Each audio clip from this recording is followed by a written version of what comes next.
வணக்கம். நான் உங்கள் காலக்கணிதன் பேசுகிறேன்.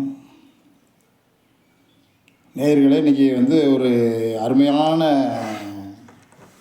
மருந்து சொல்ல போகிறேன். இதுகளுக்குன்னா குழந்தை பிணிகளுக்கு, குழந்தைகளுக்கு ஏற்படக்கூடிய நோய்களில் ஒரு 60% கிட்ட இதை குணமாக்கிறோம். அது என்னென்னா,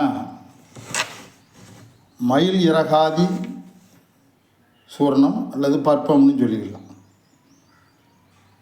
மயில் இறகாதி பற்பம் இதை ப்ரிப்பேர் பண்ணுறது ரொம்ப ஈஸி. ஆனால் இதனுடைய பலன் ரொம்ப அதிகம். இந்த மயில் இறகாதி பற்பத்தை தேனில் குழந்தைகளுக்கு குழைத்து கொடுத்து வரும்போது முக்கியமாக சொல்லக்கூடிய சீர்குணம், மாந்தம், கந்திஷ்டி, மற்ற துர் ஆவிகளுடைய சேட்டை எல்லாமே அதில் போயிடும்.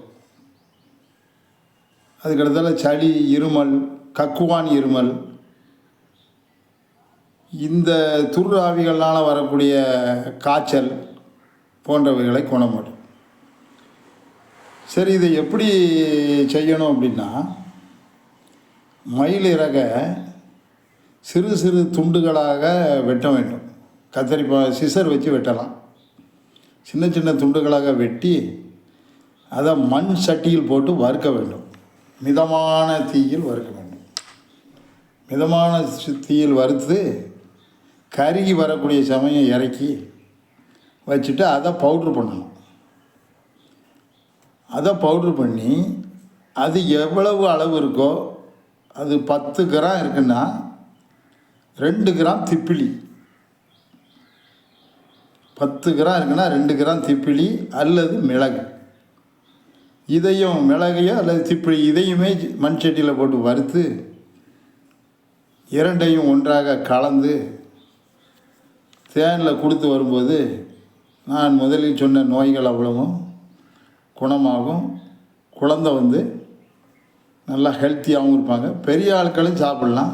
பெரிய ஆட்களுக்கும் கந்திஷ்டி, ஏவல், பொறாமை, இப்படி வேறு எதுவும் சேட்டைகள் இருந்தாலுமே இது உள்ளுக்கு போய் பிளட்டோடு சேரும்போது, மயில் முருகப்பெருமானுடைய வாகனம், அந்த வாகனத்துக்குள்ள இறகு உள்ள உடம்புல சேரும்போது பல்வேறு வகையான நோய்களை நீக்கி நல்ல பூர்ண குணம் கிடைக்கும்.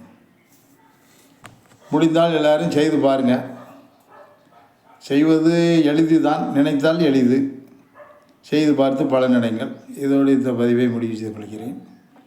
அடுத்த பதிவில் பார்ப்போம். நன்றி, வணக்கம்.